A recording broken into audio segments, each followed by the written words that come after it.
안녕하세요. 축구 전문 기자 한준입니다. 프랑스 정론지 레키프가 황희찬 선수의 이적설을 독점적으로 보도해 화제가 되고 있습니다. 프랑스 축구를 대표하는 명문 클럽 올랭피크 마르세유가 황희찬 선수 영입을 강하게 원하고 있다는 내용인데요. 최근 유럽 축구계에서 가장 뜨거운 전술가죠. 브라이튼 앤 호브 알비온을 떠나 마르세유 감독으로 부임한 로베르토 데체르비 감독이 명가 부활을 꿈꾸는 과정 속에 전면적인 리빌딩을 추진하고 있고 그 핵심 선수로 황희찬 선수를 점찍었다는 점에서 주목되는 소식입니다. 프랑스 레키프의 황희찬 선수 이적설 보도 원문을 살펴보고 마르세유가 황희찬 선수를 원하는 진짜 이유, 그리고 현재 소속팀인 프리미어리그 울버햄프턴 원더러스에서의 최신 상황까지 총정리하고 분석해드리도록 하겠습니다. 유럽 현지 시간으로 7월 5일에 막 올라온 최신 기사입니다. 프랑스의 레키프의 보도에 따르면 황희찬 선수에 대해 올랭피크 마르세유가 관심을 보이고 있다는 내용인데요. 아직 공식 오퍼 단계가 이루어지진 않았지만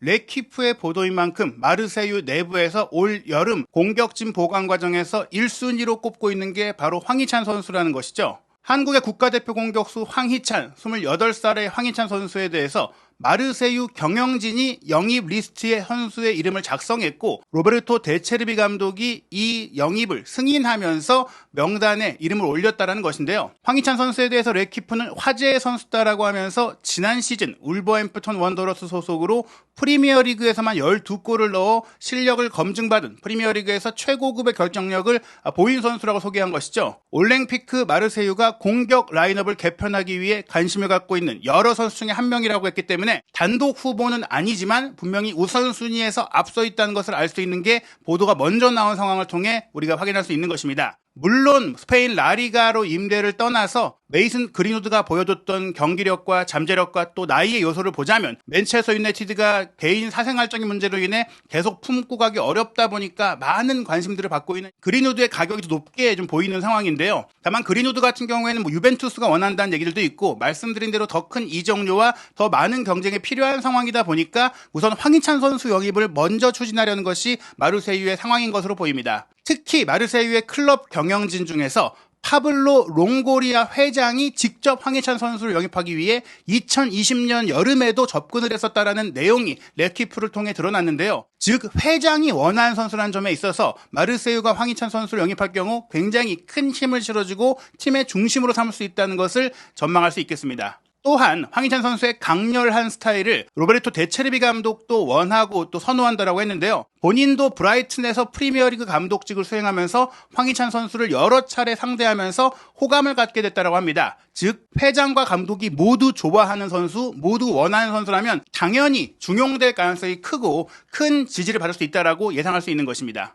다만 이제 연봉 조건이라든지 이적료라든지 현금 투자 등에 대해서 여러 협의가 본격적으로 이루어지진 않았다라고 했어요. 무엇보다 울버햄튼 원더러스가 황희찬 선수와 연장 계약을 체결을 했죠. 2028년 6월까지 길게 계약 기간이 남아있다 보니까 또 확실히 높은 가격이 설정되어 있다 보니까 이적 협의가 쉽지는 않을 것이다. 마르세유가 아주 큰 돈을 막 쓸 수 있는 상황은 아니기 때문인데요. 어찌됐거나 그린우드라든지 황희찬 선수 같이 측면을 기반으로 빠른 속도와 결정력을 갖춘 선수를 영입하는 것이 올 여름 마르세유의 목표이고 특히 데체르비 감독이 자신의 공격 색채를 강화하기 위해 원하는 유형이다. 뛰어들 준비가 되어 있다라면서 황희찬 아니면 그린우드를 데려오는 것이 올 여름 마르세유의 최대 목표라고 보도한 것입니다. 2020년 여름에 이 롱고리아 마르세유 회장이 직접 황희찬 선수 영입을 위해 움직였다라고 이야기가 나왔는데 사실 2020년 여름 시점에는 이 파블로 롱고리아 회장이 마르세유의 회장은 아니었고 스포츠 디렉터였어요. 본래 이 롱고리아는 스페인 출신의 이 행정가인데 라디오 마르카, 스페인 최대 이제 스포츠 매체에서 미디어 컨설턴트로 미디어 업무를 보면서 시작을 했고 사커롤닷컴이라는 포럼에서 활동을 하면서 악셀 토레스라는 스페인의 저명한 기자와 인연을 맺게 됐고 여기서 그의 뛰어난 선수 분석 능력을 인정받아서 2007년 11월 잉글랜드 클럽 뉴캐슬 유나이티드의 스카우트로 일을 하면서 미디어가 아닌 축구계에 직접 진입해서 일을 하게 됩니다. 이후에는 뉴캐슬에서의 성과를 바탕으로 2009년 스페인 라리가에 있던 레크레아티보의 수석 스카우트로 자리를 옮겼고 당시로서는 지도자 유망주라고 할 수 있는 안드레 빌라스 보아스를 미리 점찍고 그의 잠재력을 파악한 것으로도 높은 평가를 받았습니다. 스페인과 잉글랜드 무대, 그러면서 포르투갈에서도 일을 했는데요. 이후에 2010년 12월에는 이탈리아 세리에 B에 있던 아탈란타로 옮겨서 스카우트직을 맡았는데 3년 동안 일한 이후에는 2013년에 사스올로로 이적했고 2015년에는 유벤투스의 스카우트직까지 옮기면서 유럽의 주요한 서유럽 지역의 빅리그를 두루 거치면서 정말 많은 경험을 쌓고 정말 많은 성과를 냈으며 결국에는 작은 팀에서 유벤투스의 스카우트까지 갔다는 점에 있어서 이분의 정말 선수를 보는 눈이 탁월하다는 것이 크게 인정을 받은 것입니다. 무엇보다 토트넘 허스퍼에서 활약하고 있는 우루과이 미드필더 로드리고 벤탄쿠르의 영입을 이뤄낸 것도 바로 파블로 롱고리아로 알려져 있는데요. 이렇게 다양한 나라에서 오랫동안 활동한 인물이다 보니까 본래 모국어인 스페인어뿐 아니라 프랑스어, 영어, 이탈리아어, 포르투갈어, 독일어까지 6개국어를 자유자재로 구사하다 보니까 지금 이적 시장계에서는 최고의 전문가다라고 볼 수 있겠죠. 2018년 2월에는 스페인 명문팀 발렌시아의 스포츠 디렉터가 됐었는데 매일 7, 8경기를 보면서도 즐기는 정말 축구 광으로 알려져 있는 분입니다. 그러다가 2020년 7월 26일에 바르셀로나의 디렉터였던 이 안도니 수비사레타가 마르세유의 디렉터직을 물러나면서 롱고리아가 마르세유의 디렉터로 부임하게 됐는데 디렉터로서의 성과를 너무나 잘 내다 보니까 2021년 2월에는 재정과 스포츠 부문을 책임지는 회장으로 더 큰 역할을 맡게 되면서 마르세유가 창단한 1909년 이후 최연소 회장까지 되는 정말 행정 능력의 정점에 선 인물이라고 할 수 있겠죠. 그랬던 롱고리아가 마르세유에 부임하면서 처음으로 영입을 추진했던 선수가 황희찬 선수인데 그때 황희찬 선수를 영입하지 못했었고 지금 다시 황희찬 선수의 영입을 추진하고 있고 무엇보다 이제 지금 유럽에서 가장 뜨거운 평가를 받고 있는 바이에른 뮌헨과도 연결이 됐었고 맨유와도 연결이 됐었고 웬만한 유럽 빅클럽 유벤투스랑도 이야기가 있었던 로베르토 데체르비 감독을 데려왔다라는 것. 프랑스 리그왕의 수준이라든지 규모가 사실은 프리미어리그의 브라이튼과의 계약이 남아있던 데체르비가 그 계약을 본인이 스스로 종료하고 온다는 것이 의아한 일이었는데 아마도 이런 부분들은 파블로 롱고리아가 내세웠던 장기 프로젝트 어떤 큰 비전이 있었던 게 아닐까. 그러한 새로운 시대의 시작과 더불어서 황희찬 선수를 원한다는 것은 황희찬 선수가 지난 시즌에 프리미어리그에서 보여준 임팩트와 앞으로에 대한 기대감 그리고 어떻게 보면 아시아 시장, 한국 시장에 대한 또 관심이 큰 것을 알 수 있겠죠. 마르세유 같은 경우에는 사실 롱고리아 체제에서 이강인 선수의 영입을 위해서도 여러 차례 움직인 바가 있고 많은 한국 선수들과도 연결된 바가 있는데 이번에 황희찬 선수를 영입하는 것은 그런 실력과 마케팅의 두 마리 토끼를 다 잡을 수 있는 선수라는 점에 있어서 주력 목표라고 할 수 있겠습니다. 그리고 사실 황희찬 선수가 프리미어리그에서 리그왕으로 훨씬 리그의 규모가 또 리그 순위가 떨어지는 곳으로 갈 필요가 있겠느냐라고 생각할 수도 있지만 기본적으로 마르세유는 지난 시즌에 리그 성적이 좋지 않다 보니까 유럽 대항전을 못 나가지만 대부분은 유로파리그나 챔피언스리그를 꾸준히 참가하는 상위권 프랑스 팀이거든요. 게다가 데체르비 감독이 지금까지 맞는 팀마다 기대 이상의 성과를 거두면서 유럽 최고의 전술가로 각광받고 있으니까 황희찬 선수가 마르세유에 가서 데체르비 감독의 조련 속에 능력을 더 발전시키고 또 챔피언스리그 무대에 다시 나올 수 있는 기회를 얻게 된다면 36개 팀으로 확대된 챔피언스리그를 다음 시즌이 아닌 다음 시즌이라도 나가게 된다면 본인의 커리어에 있어서는 업그레이드 될 수 있는 상황도 충분히 될 수 있고 마르세유에서 데체르비 감독이 좋은 성과를 내면서 또 다른 이적을 추진하고 또 다른 팀으로 가게 될 때 다시 유럽의 최상위 리그로 옮기게 될 때 황희찬 선수와 동행할 가능성도 배제할 수가 없기 때문에 이 제안은 조금은 고민해 볼 필요가 있고 데체르비 감독이 만약 직접 설득하고 이야기를 해보고자 한다면 그 얘기는 들어볼 필요가 있다고 생각이 되는데요. 데체르비 감독 같은 경우에는 이탈리아의 하부리그 단계부터 본인의 실력을 입증받으면서 팔레르모와 베네벤토를 거쳐 사솔로 감독으로 본격적으로 두각을 나타낸 이후에 우크라이나 명문팀인 샤흐타르에서 우승을 경험했고 2022년에 그레온 포터 감독이 브라이튼에서 시즌 중에 첼시로 옮긴 뒤 브라이튼 감독을 맡았는데 오히려 포터 감독 이상의 성과를 내면서 브라이튼을 창단 후 첫 유럽 대항전 진출로 이끌었죠. 계약 기간이 1년 더 남은 상태였지만 데체르비 감독은 브라이튼을 운영하면서 이적 시장의 정책과 방향성에 대해서 브라이튼 경영진과 마찰을 빚다 보니까 결국에는 올여름 이적 시장에 대한 그 프로젝트에 대해서도 이견을 보이면서 결국에는 상호아비아의 계약을 해지하게 됐는데 그 뒤 행선지가 마르세유가 될 거라고 예상한 사람들은 많지 않았습니다. 어찌됐거나 데체르비는 마르세유와 3년 계약을 체결하면서 이 3년 동안 마르세유를 다시 유럽 최고의 명가 챔피언스리그 우승을 이루던 그때 그 시절로 돌려보내겠다는 의지를 보이고 있는데요. 데체르비 감독은 기본적으로 4-2-3-1 포메이션을 기반으로 경기합니다. 브라이튼 앤 호브 알비온 시절, 특히 지난 시즌에도 전반기를 봤을 때는 트로사르를 최전방의 제로톱처럼 기용했던 적이 있었고 미토마를 왼쪽 윙포워드이지만 가운데로 찔러 들어가면서 골을 넣을 수 있는 그런 역할을 맡기기도 했었고 오른쪽에는 풀백과 윙백 역할을 할 수 있는 선수를 배치해서 실제 오른쪽 풀백과 스위칭을 하면서 수비적인 밸런스와 더불어 공격적인 숫자를 채우는 그런 매우 화끈한 축구를 보여줬습니다. 이러한 4-2-3-1 포메이션, 데체르비 감독의 전술 성향에서는 황희찬 선수가 저 최전방 역할도 맡을 수 있고 미토마가 맡았던 왼쪽에서 가운데로 치고 들어가는 가짜 윙어도 가능하고 솔리마치처럼 오른쪽에서 사이드 플레이를 하면서도 또 골을 노릴 수 있는 공격진 세 자리를 모두 맡아볼 수 있는 그런 성향의 축구를 한다. 황희찬 선수의 장점을 가장 잘 끌어낼 수 있는 축구를 한다라고 볼 수 있고요. 미토마 선수의 개인적인 잠재력을 가장 잘 끌어낸 감독도 데체르비 감독이라는 점에 있어서 이미 아시아 선수와 경험을 해봤고 또 그런 호감도 아시아 선수의 규율에 대한 만족감을 보이고 있는 데체르비 감독이라는 점에 있어서 황희찬 선수가 마르세유로 갈 경우엔 정말 팀의 핵심 선수로 활약할 수 있다는 것입니다. 데체르비 감독이 황희찬 선수와의 인연은 울버햄튼, 그러니까 상대팀으로서 5번 맞대결을 치른 바가 있는데 브라이튼이 3승 1무 1패로 이제 더 좋은 결과를 내긴 했지만 FA컵 경기를 포함한 최근 2차례의 대결에서는 물론 이때 황희찬 선수가 아시안컵 차출로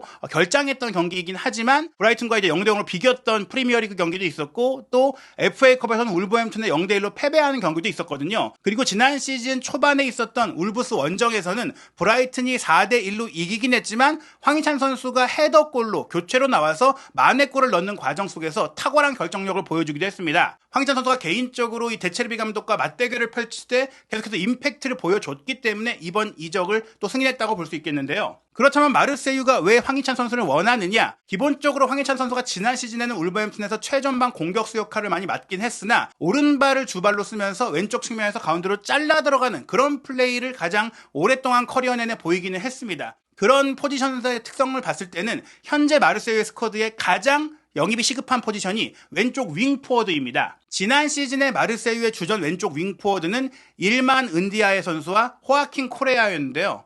일만 은디아이 같은 경우에는 지난 시즌 리그왕 30경기에 출전해서 3득점 5도움을 기록했고 유로파리그도 14경기를 출전한 핵심 선수였는데 이 선수가 에버튼으로 올 여름에 이적을 하면서 자리가 비게 됐습니다. 그리고 호아킨 코레아 같은 경우에는 인테르에서 임대로 데려온 선수였고 임대로 데려왔지만 별다른 큰 인상을 남기지 못하면서 임대 계약 만료와 함께 인테르로 돌아갔거든요. 즉 지난 시즌에 주력으로 뛰었던 왼쪽 윙포워드 2명이 모두 떠난 상태입니다. 물론 현재 마르세유의 스쿼드에도 2명의 왼쪽 윙포워드가 있는데요. 하지만 두 선수 모두 어려요. 둘 다 2001년생인데 먼저 콘라드 델라 푸엔테 같은 경우에는 지난 시즌 스페인의 에이바르로 임대를 다녀왔는데 에이바르에서 그렇게 인상적인 활약을 펼치지 못했고 지금 당장 마르세유의 주전 왼쪽 윙포워드로 뛰기에는 부족하다는 평가를 받았고요. 또 브라질 윙어인 루이스 엔리키 같은 경우도 아직 확실하게 잠재력을 발휘하지 못하고 있다는 평가가 나오고 있습니다. 오른쪽 윙어에는 이스마일라 사르가 있고 최전방에는 피에르 에메릭 오바메양이 지난 시즌에 많은 나이에도 불구하고 빼어난 활약을 펼치긴 했지만 1989년생으로 35살의 나이라는 점은 언제 경기력이 떨어지고 또 이 선수를 장기적으로 대체자를 찾아야 한다는 부분이 있기 때문에 결국에 황희찬 선수가 오바메양의 백업 자원이자 왼쪽 측면의 주전 자원으로서 충분히 다양한 역할을 할 수 있는 그런 여건인 것입니다.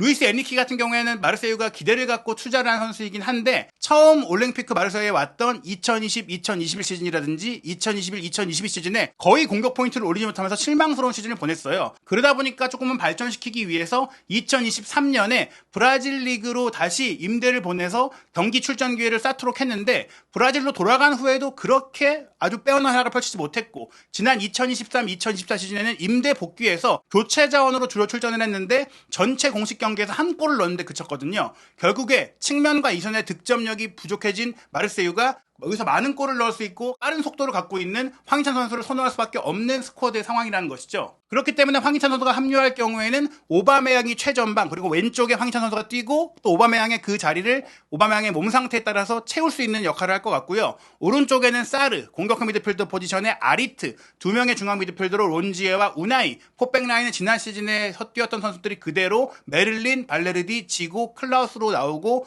파우로페스가 골문을 지키는 형태입니다. 즉 현재 전력 보강이 아주 시급한 포지션이 왼쪽 윙포워드와 최전방 공격수 백업 자원이라는 것이죠. 다만 마르세유로에 가는 것에 좀 아쉬운 부분이 지난 시즌에 마르세유가 근래 들어 가장 안 좋은 성적을 냈죠. 리그왕에서 8위에 그치면서 챔피언스리그, 유로파리그는 물론이고 유로파 컨퍼런스 리그 진출권까지 얻지 못하게 되면서 유럽 대항전이 없는 시즌을 보내게 됐거든요. 그러다 보니까 사실은 스쿼드가 아주 풍부할 필요는 없습니다. 프랑스 리그왕도 18개 팀 체제로 축소되면서 리그 일정이 조금 여유로워진 상황이거든요. 그렇기 때문에 많은 선수의 보강보다는 꼭 필요한 선수만 영입하는 기조다 보니까 황희찬 선수가 영입이 된다면 최전방과 측면을 모두 오가며 많은 기회를 얻을 수 있다라고 볼 수 있는 겁니다. 울버햄튼의 스쿼드 상황을 보시면 공격진에 정말 많은 선수가 있다 보니까 어느 정도 정리가 필요할 수준이에요. 게다가 현재 장신 공격수, 전문 구경 공격수인 웨리겐 스트랄 라르센 영입을 확정했고 브라질의 풀백 유망주인 페드로 리마까지도 영입을 확정하면서 측면 공격 자원과 전방 공격 자원을 보강한 상태입니다. 지난 시즌 최고의 공격 조합이었던 마테우스 쿠냐와 황희찬 같은 경우 거기다가 페드로 네투까지 이 트리오가 유지된다면 역시 중용될 수 있겠지만 페드로 네투도 이적설이 있고 황희찬 선수 역시 거액의 제한이 온다면 사실 솔깃할 수가 있다. 왜냐하면 측면 자원으로서 지난 시즌에 황희찬에게 밀렸던 포덴세라든지 시키뉴라든지 게데스 같은 선수들, 그렇게 팀을 떠나게 됐던 선수들도 만약 황희찬 선수에게 가장 큰 이적료의 제한이 온다면 이들에게 다시 기회를 주는 결정을 내릴 수도 있고 파블로 사라비아 같은 경우도 지난 시즌에 무난하고 준수한 활약을 펼치다 보니까 정말 큰 이적료 제한이 온다면 울버햄튼이 움직일 수 있다. 이미 대안이 될 선수들이 있다라는 것이죠.